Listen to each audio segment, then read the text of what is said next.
You are Locked On Fantasy Basketball, your daily fantasy basketball podcast, part of the Locked On Podcast Network, your team every day.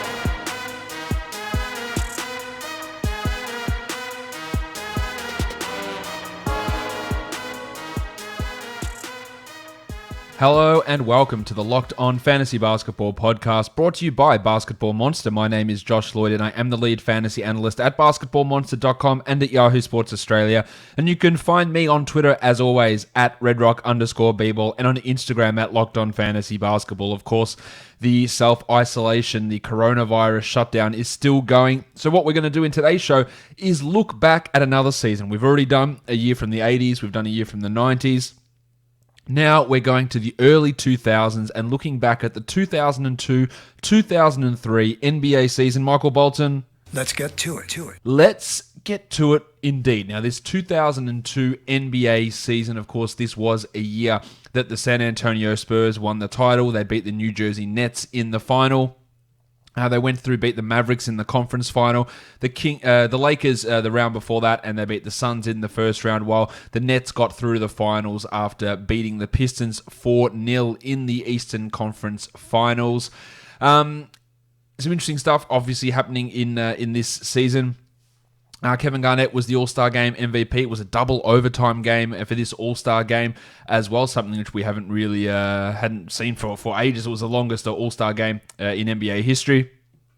This was Michael Jordan's final season in the NBA, of course, as a member of the Washington Wizards. This was the year that Kobe Bryant broke the record for most threes in a game. Of course, that is currently held by Klay Thompson. Kobe hit 12 in a game in this season, and Klay now has that record with 14. It was also the end of David Robinson's career and the end of the Karl Malone-John Stockton tandem. This was Stockton's last season, and Malone would go to the Lakers the year after. So a lot of legends retiring after this season, and a lot of changes, I guess, happening across the NBA. This was a year that Terry Stotts came in mid-season to be the Atlanta Hawks coach. That's interesting. Of course, he is currently the coach of the Portland Trailblazers, while Alvin Gentry was coaching the Clippers in this season. He got fired during the year as well, replaced by Dennis Johnson as the coach of the Clippers. In terms of individual awards and statistical stuff, Tracy McGrady led the league in scoring, 32 points per game. Interesting if you guys know who the number one, or if you are watching this before you have cheated and looked at the answers, tell me who you think the top 5 fantasy players were. 8-cat per game rankings for this season. Tracy McGrady led the league in points, 32 a game. Ben Wallace in rebounds. Jason Kidd in assists. Iverson led the league in steals. Theo Ratliff in blocks. Eddie Curry, field goal percentage. Allen Houston in free throws. And Bruce Bowen shot 44% from 3 to lead the league there. Timmy Duncan was your MVP. Amari Stoudemire was your Rookie of the Year. Ben Wallace, Defensive Player of the Year. Most Improved was Gilbert Arenas. Bobby Jackson was the 6th Man of the Year, while the NBA, All-NBA First Team, Garnett and Duncan, Big Shaq, Kobe Bryant and Tracy McGrady. That was your first team All-NBA. Dirk, Chris Webber, Ben Wallace, Jason Kidd and Iverson on the second team. Your All-Rookie first team was Stoudemire, Yao Ming, Caron Butler, Drew Gooden and Nene. It was Yao Ming started as a rookie in the All-Star game in this one, which hadn't really, I don't think it had happened before at all. If we go to the draft, it was a pretty rough draft. We only really got 4 All-Star caliber, in fact, we only got 4 All-Star players out of this draft. Yao Ming at number 1, Amari Stoudemire at number 9, Caron Butler at number 10, and then in the second round, Carlos Boozer at number 35. There's some interesting names later in this draft, but otherwise it's pretty rough. Jay Williams went at 2, Mike Dunleavy went at 3, Drew Gooden at 4, Nikolai, I can't remember how to say this guy's name, Shikashvili, he went at 5, Nene went at 7, Chris Wilcox at 8, Yeah, not a lot. This a real weird draft. A lot of internationals. I think it set a record for most internationals drafted. In this one, 6 in the first round. But that's a little run there between Caron Butler all the way through to we go to Tayshaun Prince at 23. There's some rough names. Melvin Eli, Juan Dixon, Curtis Borchardt.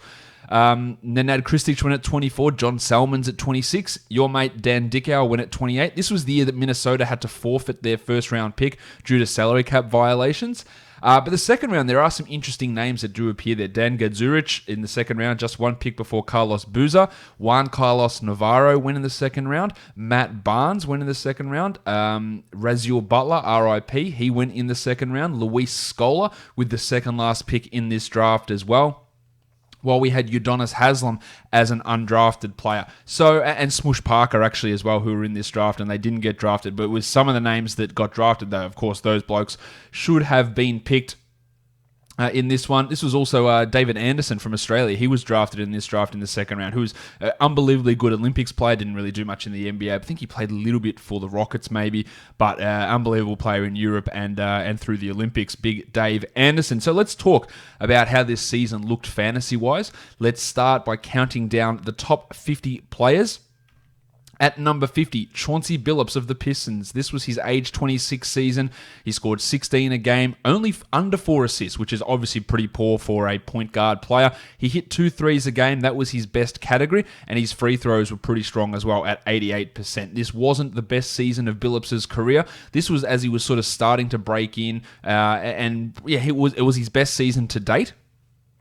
First as a member of the Pistons, and then he really pushed it up, and his best years were the last season as a member of the Pistons and his second season as a member of the Nuggets, as he was able to get those assist numbers up. This was a weirdly low season for assists. He had 5.5 the year before and then dropped back off to where he'd been in his first couple of seasons. Billups bounced around quite a bit. First season in Toronto, then 2 in Denver, then 2 in Minnesota, and then that run in Detroit, and then Denver, the Knicks, the Clippers, and of course the Pistons at the end of his career again.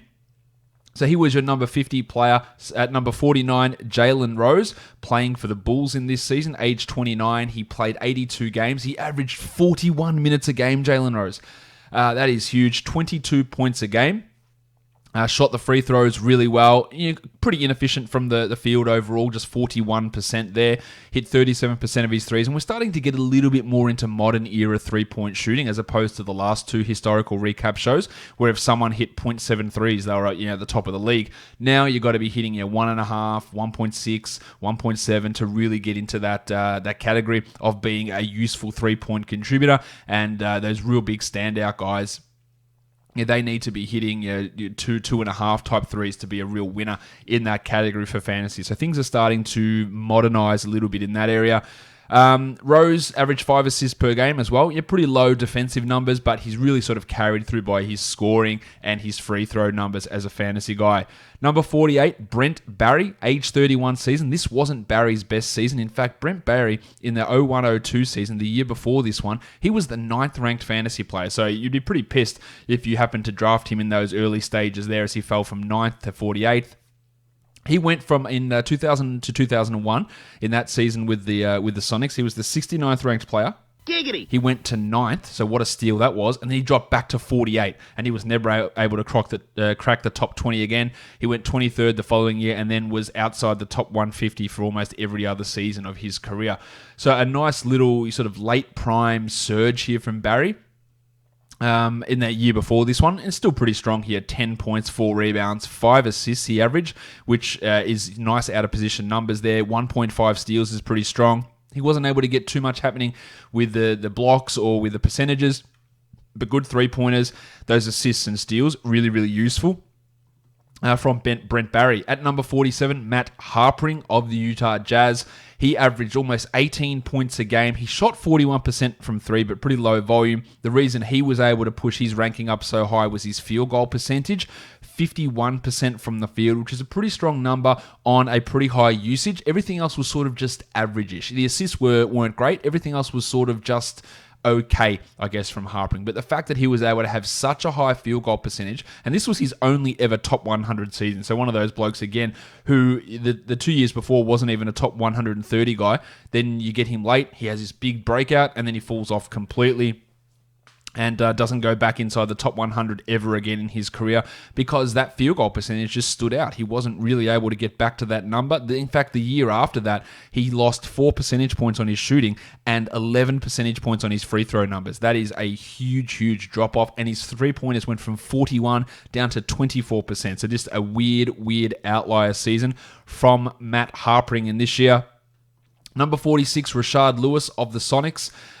Lewis would go on to have better seasons than this, of course, when he was a member of the Magic, but also his last season with the Sonics as well. He peaked as the 14th best player in 06-07, but this was still a pretty strong year from Lewis, who had a nice 7-year run as a top 50 player. 40 minutes a game is obviously ridiculous, but very much like a prime Rudy Gay sort of a player. Just solid numbers right across the board. No category exceeded 1 Z score, a standard score of 1. Nothing went above that. In fact, his best category was points at 0.76 in a Z score, and nothing went below negative 0.75 in a Z score, and that was his assist number. So everything was just really around that average mark. A strong enough roto player who's not hurting you anywhere, but not really giving you big production in any one category.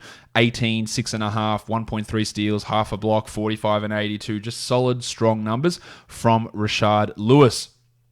Allen Iverson's mate, Eric Snow, comes in next at number 45. This was his only top 50 season of his career. He'd sort of hovered around that back end between 50 and 100 for 4 or 5 years before this, and after this, the bottom really fell out from Snow. Despite playing 36 minutes the following season, he never was able to be a top 100 player again. He averaged 13 points per game, but he was able to get to this level by 6.5 assists and 1.6 steals. He also helped by shooting 86 from the line. So it just shows you have 3 strong categories. You can be that top 50 guy, and that's why rankings in terms of drafting players in fantasy is not always going to be the answer to your problems, because it's about what contributes to those rankings.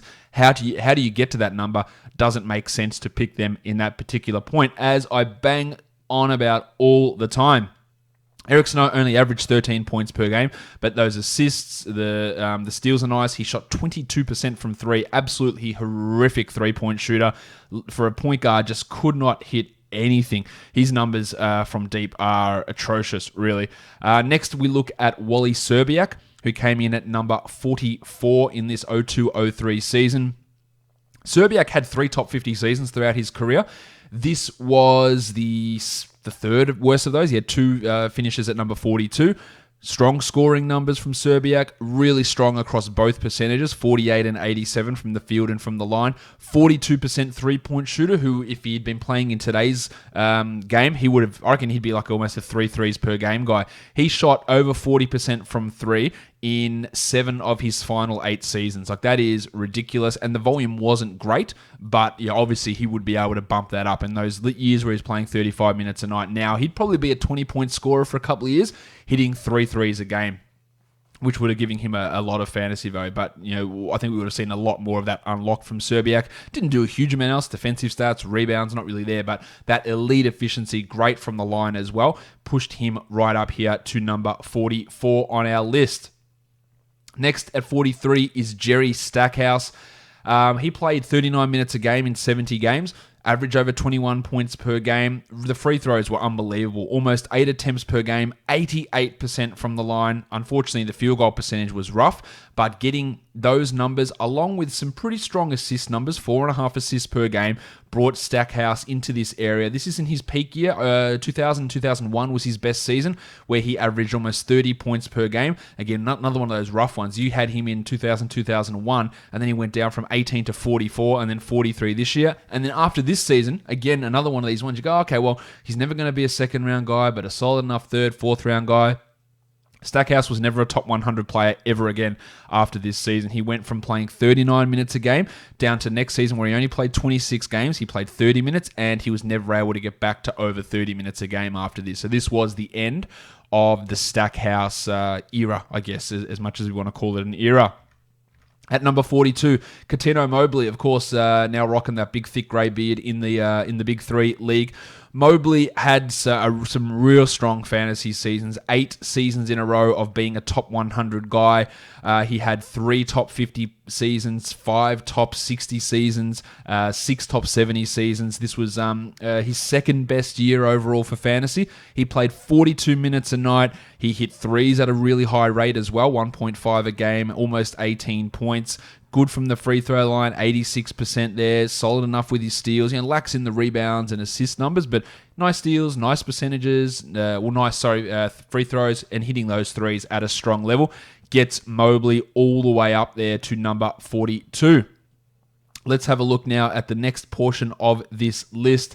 At number 41, it is Michael Fit Finley of the Dallas Mavericks. Age 29 season, 38 minutes a night for Finley. He averaged 19 points per game back here, 1.7 triple, so really bringing it in those categories, as well as free throws. Not much else happening there with Finley. A solid enough rebounder, 6 per game, but everything else sort of either average or well below average. 1.1 steals. Finley actually had a multitude of top 25 seasons, 3 of those, and 5 top 30 seasons. His best year, 99-2000 for the Mavericks, where he averaged 23 points in 42 minutes a night.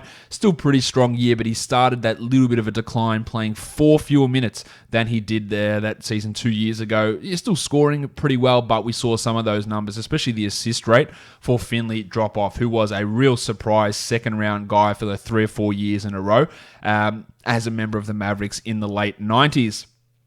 At number 40, as I said, this is the end of his career. Johnny Stockton still coming in at the age of 40, being the 40th ranked player. Played 28 minutes a night, only scored 11 points, but almost 8 assists and 1.7 steals, and the unbelievable percentages, 48% and 83% from the free throw line for Johnny Stockton in his final season. This wasn't his worst fantasy year. He struggled early on in his career, where he had 3 consecutive seasons of not being a top 50 guy, and then he had, 12 seasons in a row of being a top 10 guy, and then after 97-98 fell into that 3rd or 4th round territory. But to be doing this at age 40, still in only 28 minutes a game, giving you 8 assists and 1.7 steals is pretty remarkable. One of the best fantasy players of all time is Johnny Stockton. Of course, the next bloke, not only one of the best fantasy players of all time, arguably the greatest player of all time, it is Big Mick J. Michael Jordan. This was his last season in the NBA at age 39. Like Stockton, he was the 39th ranked player, just getting their rankings going with their age. He played all 82 games in his final season, 37 minutes a night, 20 points per game, 6 rebounds, 4 assists, and 1.5 steals. We saw those legendary steal numbers really drop off for Jordan, where he was over 2 steals per game for 9 consecutive seasons. Down to 1.5 here. His efficiency, which had been 53% for many years, fell down to 45%. Didn't get to the line anywhere near his peak, where he was 10-9 attempts per game, just 4 attempts per game. But again, the bloke's 40 years old. So he still averaged 20 points per game, never averaged under 20 a game throughout his career. Of course, never was a good three-point shooter, apart from those couple of weird years where they brought the three-point line in. And nothing really changed here for Jordan, but still an unbelievable fantasy asset. Yeah, scoring those 20 points, giving you good steals, above average rebounds and assists, good free throw numbers. Just, of course, nowhere near his absolute peak, which nobody should really be surprised about whatsoever. At number 38, it is the man who allegedly is not on steroids, Mike Bibby, with his gigantic arms. This was close to his best season. He did peak in the year after at number 18. Playing for the Kings here, age 24 season, 16 points with 5 assists and 1.3 steals, but really efficient from the field as well. 47%, 41% on his threes. A really, really strong three-point shooter. Again, more volume would have helped him in that area, and that did start to happen towards the end of his career. But getting solid enough assist numbers. But weirdly, his second year in his 2 years in Vancouver, he averaged over 8 assists per game. Moved to Sacramento, and we got 5 assists per game. And there's a big drop in his fantasy numbers that did cause that. He was a little bit of a steal this season, because the year before that, he was the 86th ranked player, so jumped up to 38 despite only playing 55 games. So a bit of a jump up that helped with the increase in efficiency, more scoring, and a big jump in his three-point shooting for this year. Next up, we've got your mate, Meta World Peace, of course, Ron Artest. His age 23 season as a member of the Indiana Pacers. Not his best season, because a couple of years later he would be the 3rd overall player in 04-05. But this is really the second year of his strong run. He started the year before as the 37th year before that, and 51st. Let's try that again. The year before that, 51st, 37th this year, then 33 and 3 after that. Had a couple of top 25 seasons a little bit after that. Big Ron Artest.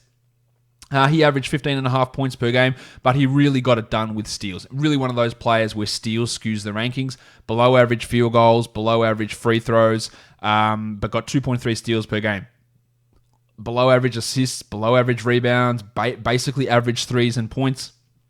Very Otto Porter-ish in terms of the rankings pushed up because the steals are so high. Chris Dunn, you know those sort of players whose numbers, Robert Covington a little bit, but he got blocks and threes, so that is why Artest's numbers were able to push up so high because of his ability to get steals. At number 36, it's Antoine Jamison, who was playing for the Golden State Warriors, his final year for the Warriors. This was his second best overall year. He did have a season in 08-09 as a member of the Wizards, where he was the 33rd ranked player in his age 32 season, so a bit of a jump up there.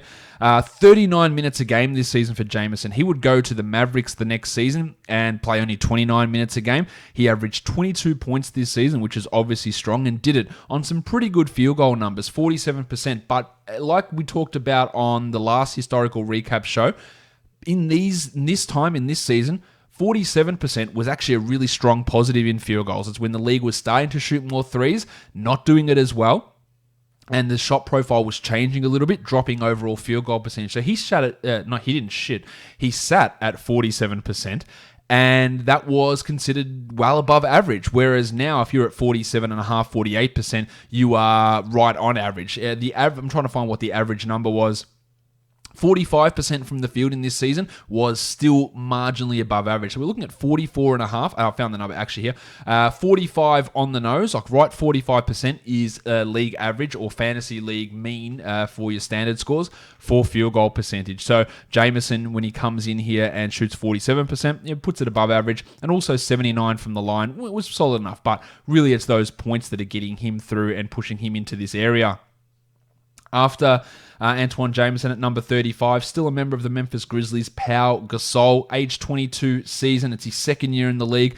He came in and basically put up big numbers from his first season. He had a huge stretch here, 11 seasons in a row of being a top 70 player, and 10 of those 11 seasons were top 50 years. He put up strong numbers for 10, 12, 15 seasons almost, until the last couple have been a little bit down from Gasol. This was his second year, averaging 19 and 9. He gave you 1.8 blocks, really strong field goal percentage, 51%. Wasn't shooting threes at all, which didn't really start to come until the end of his career, which again still didn't even happen in big volume. But blocks, boards, scoring, high field goal percentage was Pau Gasol. His best season topped out in 10-11, where he was the 12th ranked player, averaging 19 and 10 with 1.6 blocks.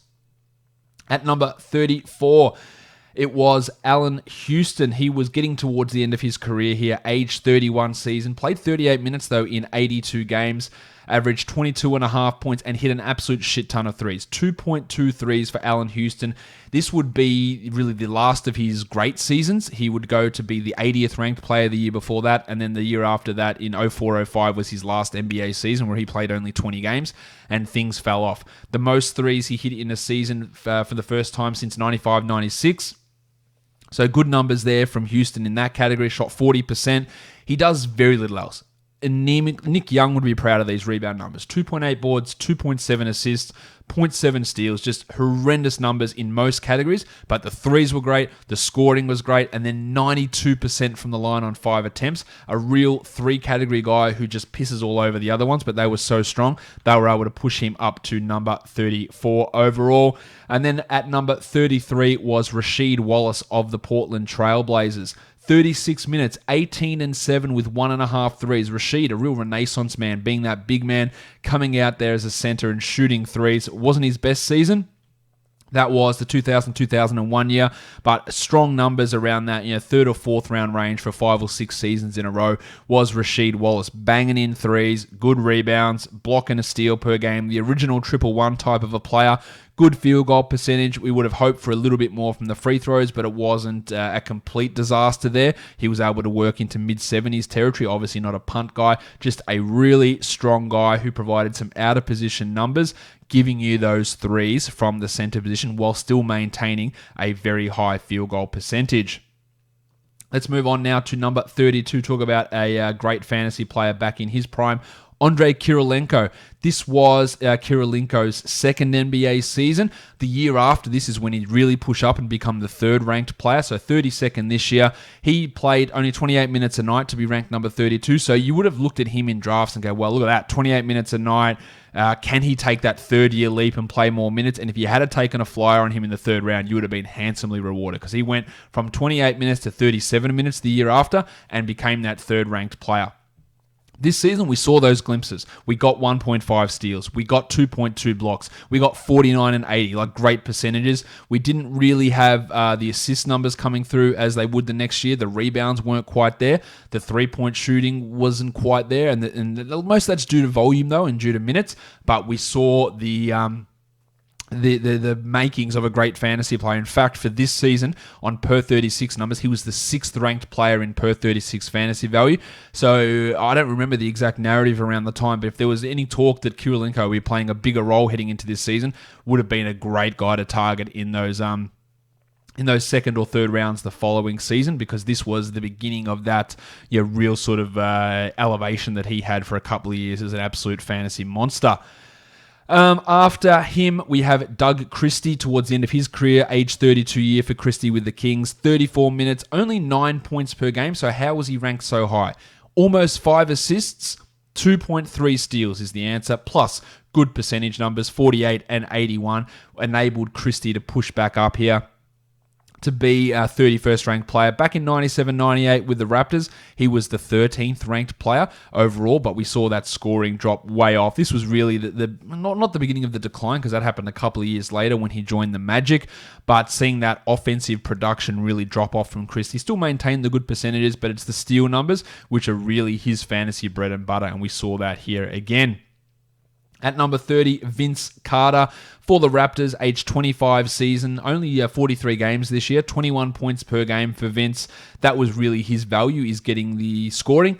Solid enough in both percentages, though, helps to keep his numbers way up there. Not his best year. A couple of years ago, he was the third best player overall in 2000-2001 when he played 40 minutes a game and scored 28 points. He shot a bit of a disappointing 34% from 3 this season, and that saw his 3-point shooting cut in half. He went from 2 threes a game to 1 3 a game. If he had been able to maintain 2 threes a game, I think we would have seen him back in the top 50. Back inside the top 15 for this season. At 29, Gilbert Arenas comes in, only age 20. Here for Gilbert, this was his second season in the NBA, but the first season of him being a big-time player. He was 91st the year before that for the Warriors, jumped up and played 35 minutes a game here, 18 points. He got over 6 assists. He got 1.5 steals. So that's where his value is. Points and threes and assists and steals. And then it would start a nice run where he would peak in 06-07 as the third best fantasy player, averaging 28, 4.5, and 6 with 1.9 steals. Some really elite type numbers. This was the beginning, because the year before this, he was the 91st ranked player. So that was as a 19-year-old. So if you saw him going from 25 to 35 minutes a night, you would have been handsomely rewarded in fantasy basketball drafts. At number 28, Jamal Mashburn. I should have mentioned this earlier, actually. This was the season where the Charlotte Hornets moved to become the New Orleans Hornets. So this was him as a member of the New Orleans Hornets in 2002-2003. This is Jamal Mashburn, weirdly enough, in the age 30 season, his best ever fantasy season. 41 minutes a night, 22 points per game. He averaged almost 6 assists. And I think of Jamal Mashburn, I don't think of a guy averaging 6 assists per game. That is a huge, huge step forward for him. He shot the 3-ball really well also. Unfortunately, the field goal percentage overall was rough, but a good free throw shooter. But it's getting 6 assists out of Jamal Mashburn is absolutely a surprise, to be sure, but a welcome one. Next, after Mashburn at number 27, that is Baron Davis, also of the New Orleans Hornets, teammate of Jamal Mashburn. This was his 4th season in the NBA. He would really peak, well, the year after this, he would take a step forward, but as a member of the Warriors in 07-08 was his best fantasy year. He played 38 minutes a night here, averaging 17 points with 6 assists and 1.8 steals, and he would take that massive leap the year after. He'd go to a 23-point per game guy, 7.5 assists, 2.4 steals.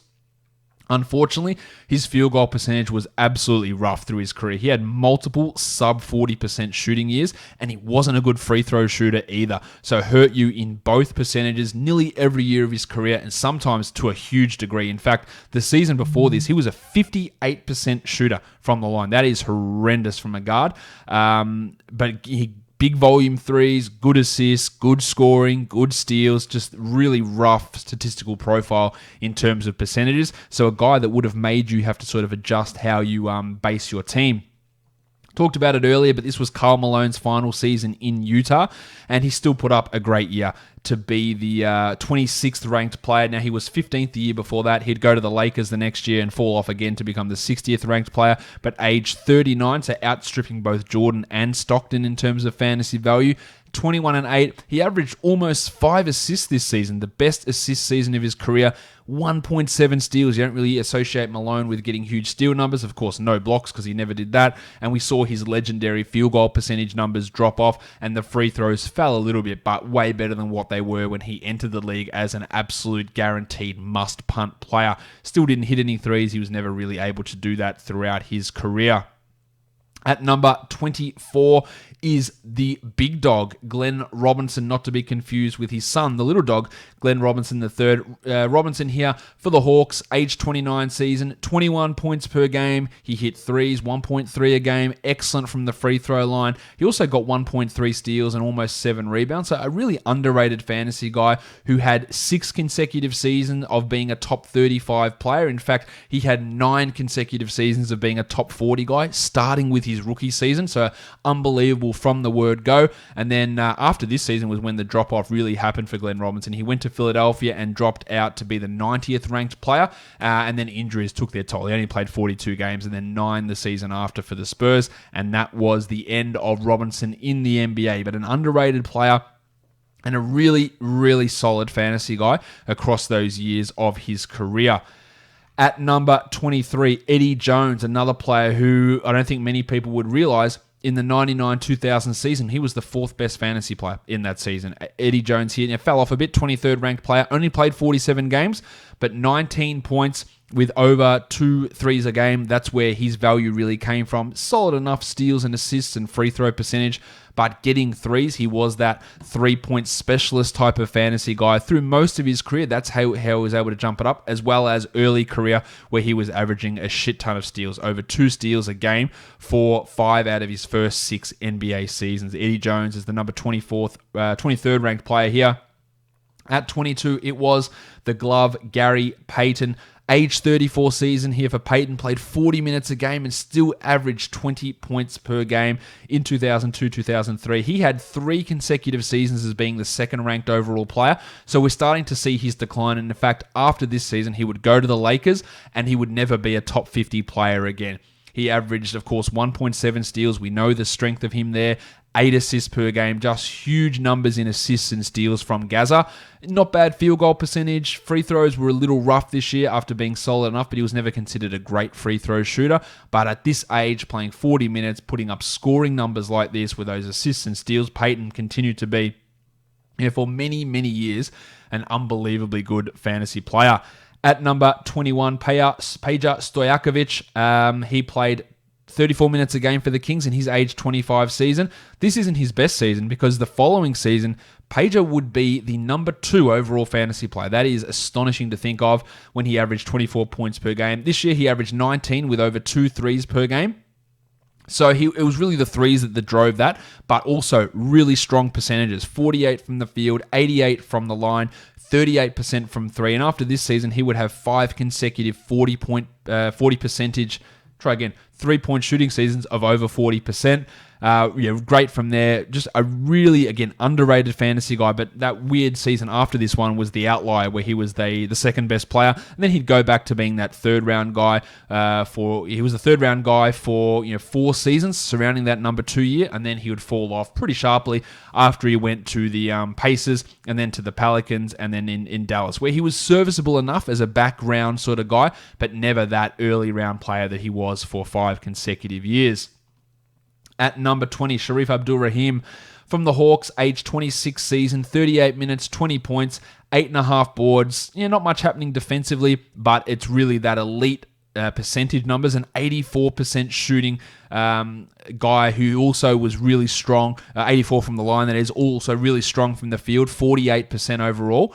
Didn't hit many threes, but good scoring with good percentages and solid enough reboundings for Abdul Rahim is really strong. He just had some deficiencies in other numbers like steals and assists. They were still okay. They just weren't all that strong. So Abdul Rahim was your number 20 ranked player. At number 19, the 33-year-old Sam Cassell of the Bucks.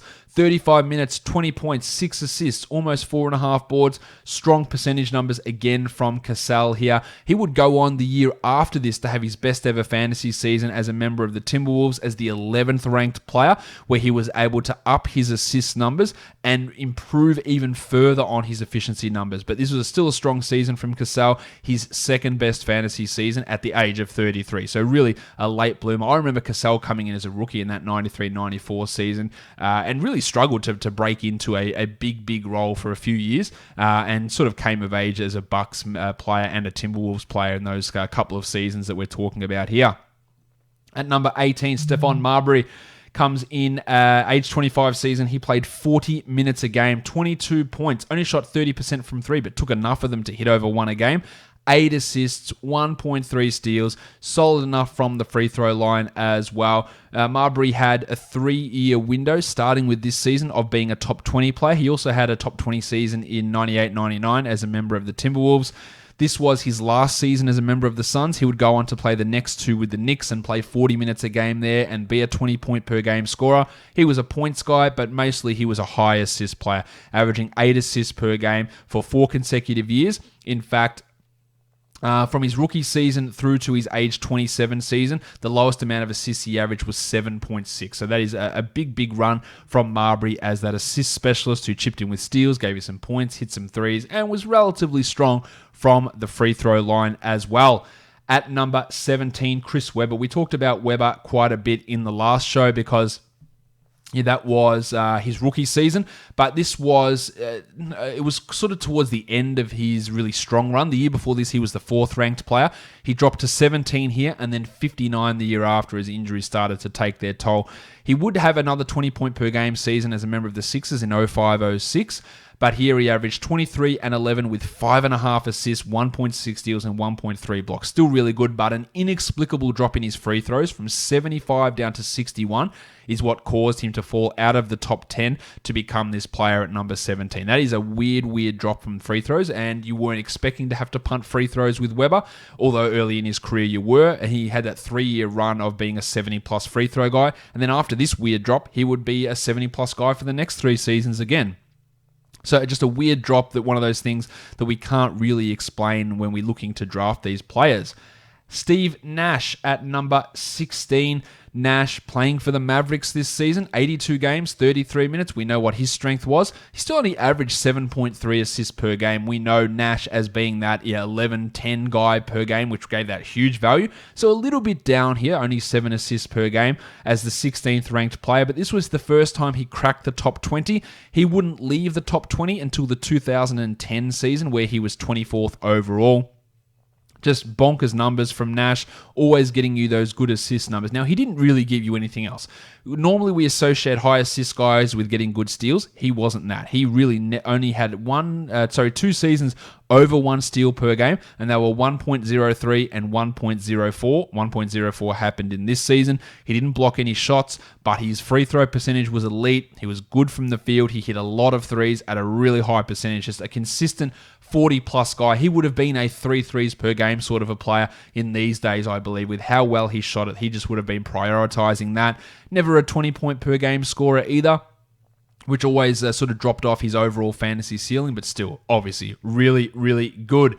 At number 15, Jermaine O'Neal, the age 24 season, he played 37 minutes a night. This would be O'Neal's best fantasy year, averaging 21 and 10. He also blocked 2.3 shots and did it on 48% shooting with 73 from the line, which is not great.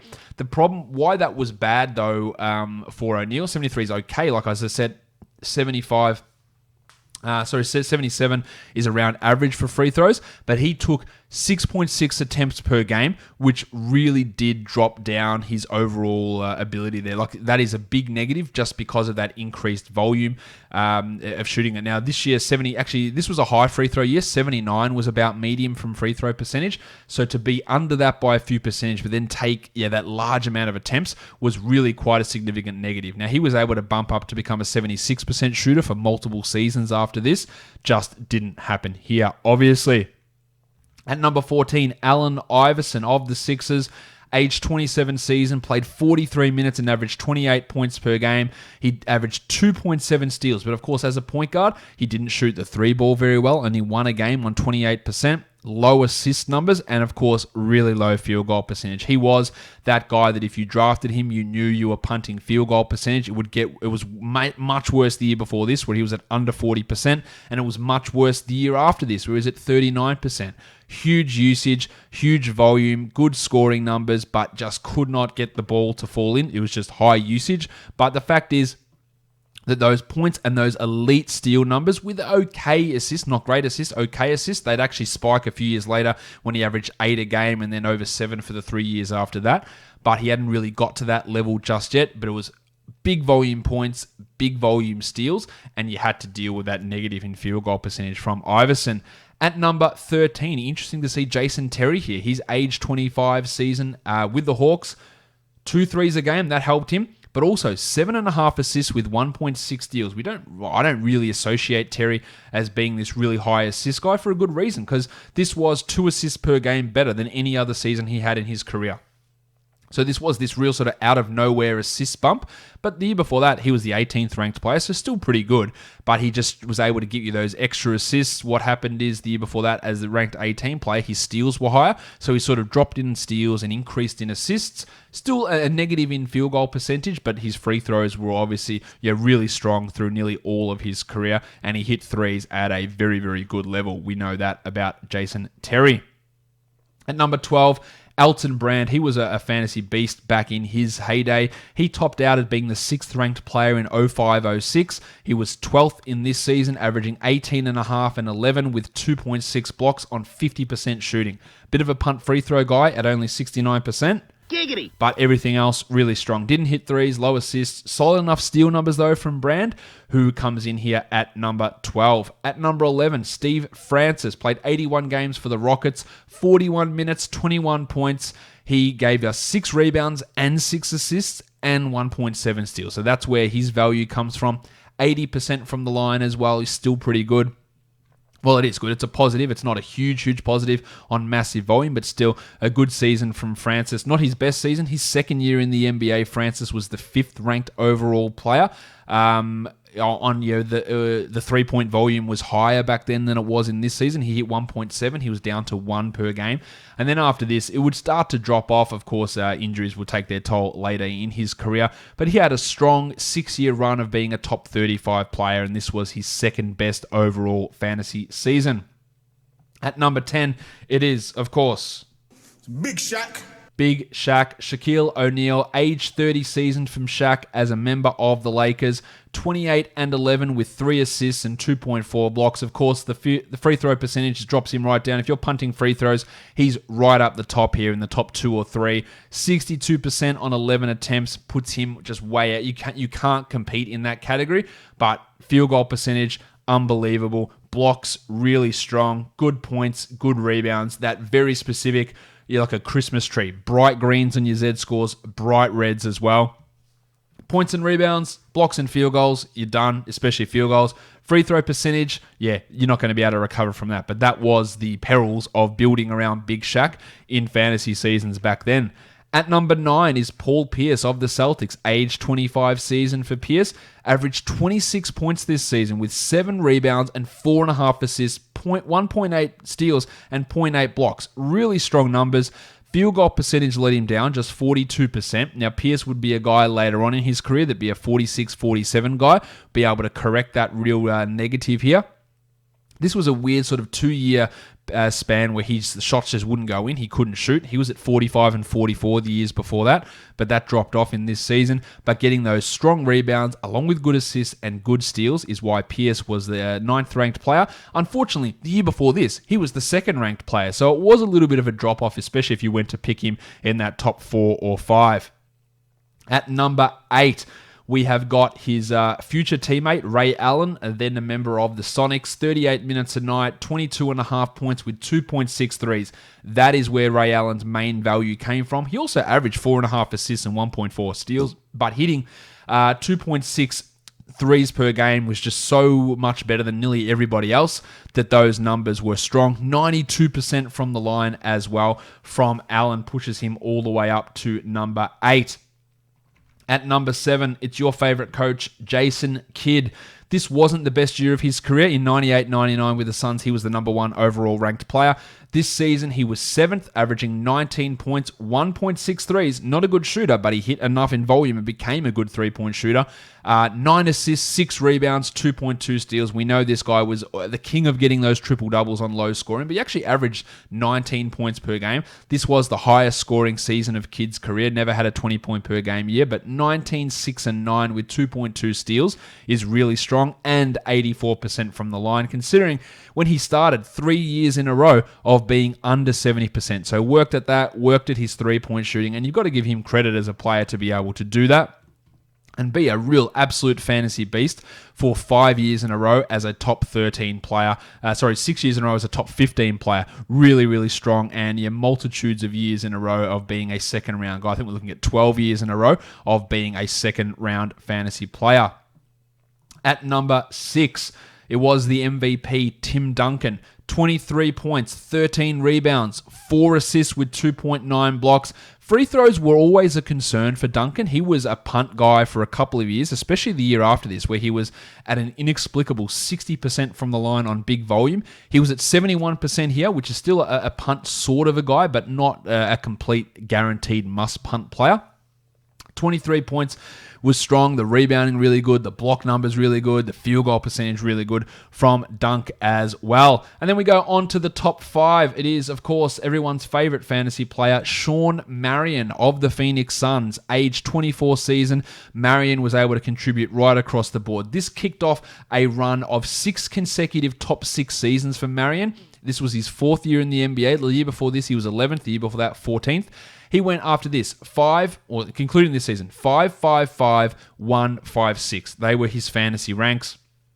42 minutes, 21 points, 1.7 threes, almost 10 boards, 2.5 assists, 2.3 steals, 1.2 blocks, and 45% from the field and 85% from the line. So basically a positive contributor in every category apart from assists. He was an absolute fantasy star for years and years and years. Big steals, big rebounds, big assists, solid scoring, good three-pointers, good free throw percentage, and was able to become a 50% plus field goal guy as well. Marion, an absolute animal in terms of his fantasy numbers. At number 4, KG, Kevin Garnett. As a member of the Minnesota Timberwolves, after this season, he would be the number 1 player 2 years in a row. He was a number 1 player at another point in his career in 99-2000, so he had 3 overall number 1 finishes. He played 41 minutes, averaged 23 and 13. He could shoot the 3 a little bit. He didn't really do it very much and didn't want to do that. 6 assists a game for KG is massive. 1.4 steals with 1.6 blocks on 50% shooting. The free throws were weirdly down from 80 the year before to 75, but just unbelievable production across the board. The rebounding was huge. One of the best rebounders in the league, along with scoring, along with assists, which is the big surprise when you consider the position that he played. At number 3, Dirk Nowitzki.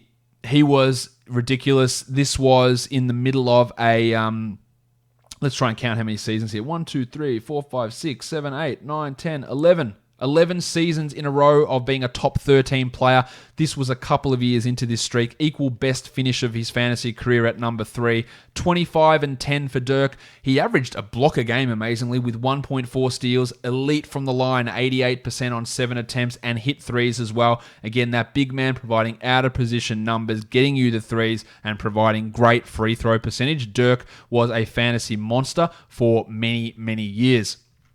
At number 2, it is your NBA's points scoring leader, Tracy McGrady, 32 points a game for T-Mac. This was the best season of his career. Age 23 season as a member of the Magic. Amazingly, this was his age 23 season, and he'd already played 5 years before this, coming in as an 18-year-old with the Raptors. He'd really started to take off a couple of years before this, but he averaged 32 points, the best year of his career, 6.5 rebounds with 5.5 assists and 1.7 steals. But the reason he's this high is that scoring, along with those threes, and then some assists and steals. But points and threes really pushed him up to be that number 2 player. And of course, at number 1, if you're watching the video, you can see who it is. You probably know who it is if you're listening as well. It is Kobe Bryant of the Los Angeles Lakers, his second and final number 1 overall season. 42 minutes for Kobe, 30 points, 1.5 threes, 7 boards and 6 assists with 2.2 steals. 0.8 blocks was also a positive. 45% from the field, 84 from the line. He was a positive in every single fantasy category. You don't get those seasons very often where he was a positive contributor in 8 categories. That was the season from Kobe. This was, as I said, his second overall number 1 season, but his best overall number 1 season, better than when he did it in 2000, 2001, just contributing right across the board with a big points bump and a big steals bump and a pretty strong free throw bump as well. Kobe is your number 1 player in 2002, 2003. Of course, RIP Kobe and Gianna. That'll do it for me today. I'll be back tomorrow with another Dynasty Focus podcast, so make sure you're checking that one out. Subscribe, Apple Podcasts, Google Podcasts, Stitcher, Spotify, and on YouTube. Guys, we are done here. Thank you so much for listening, everyone. See ya.